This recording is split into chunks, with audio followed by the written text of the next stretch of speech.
mid ka mid ah hablaha qurbajooga u dhashay degmada Garadag Foosiye Caabi Cabdulle ayaa deeq biyaha soo gaarsiisay xaafadaha danyarta ee ku dhaqan degmada Garadag iyadoo haatan lagu jiray xilli adag isla markaana ka jirta biyo la'aan baahsan degmada Garadag iyo nawaaxigeeda munaasabadii lagu bixinay deeqdan biyaha ayaa ugu horreyn waxaa ka hadlay maayirka degmada Garadag Mudane Faarax Caad Ciise isagoo u mahadceliyay intii la baxday deeqdan isla markaana ugu baaqay qurbajooga u dhashay degmada Garadag in Ilaahay dartii wax loo baxaan isla markaana soo gaarsiiyaan degmadooda isaguna waxaa halkaa ka hadlay maayir ku-xigeenka degmada Garadag Yuusuf Cabdi Axmed oo ka mahadceliyay deeqdan biyaha inantu la baxday yana waxaa halka hadallo kooban ka soo jeedisay Khadiija Caabi oo iyadoo had wakiilka loo soo wakiishay biyahan waxaa halka ka hadlay qaar ka mid ah dadweynaha ka faa'iideystay deeqdan biyaha ugu horreyn maayirku arrinta ka hadlayna hadalladiisa waxaa ka mid ah sida tan biyo ugu shubaan markii ma garanaysaa ay biyihii ku jiray ceelasha iyo kuwii barkeedaha ku jiray magaalada iyo tuulooyinka ku dhowaa ay go'een meel fog oo ilaa 70 kilomitir jira ayaa laga soo qaadayaa biyaha ay dadku cabaan badanaaba waxa weeye waa Garadag iyo magaalooyinka kale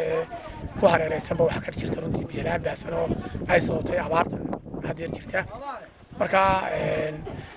waxaan halkan baaq uga dareynaa magarasa dawladda iyo hay'adaha iyo qurbajooga reer Garadagba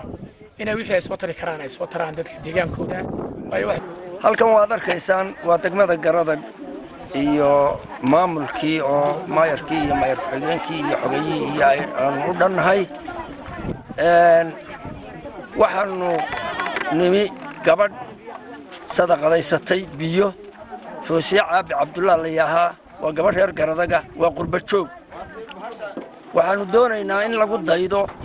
oo dadka u maqan Garadag ama dalka gudihiisa ha joogeen ama dibadiisa ha joogeen halkan maanta waxaan ka wadnaa deeq biyo oo ila soo baxday inaan waanay oo Foosiye Caabi Cabdulle la yiraahdo deeqdan waa markii saddexaad ay baxsato iyo markii afraad ay baxsato sanad walba markay abaaruhu soo xumaadaan inta biyaheeda way baxsataa miisaanka xasaadka Ilaahay ha ugu kabo dadka waxaan deeqsiinaa saddex shirkaan afar shirkaan foosto waa madar sanadeed TV-ga qaranka Jamhuuriyadda Soomaaliland Garadag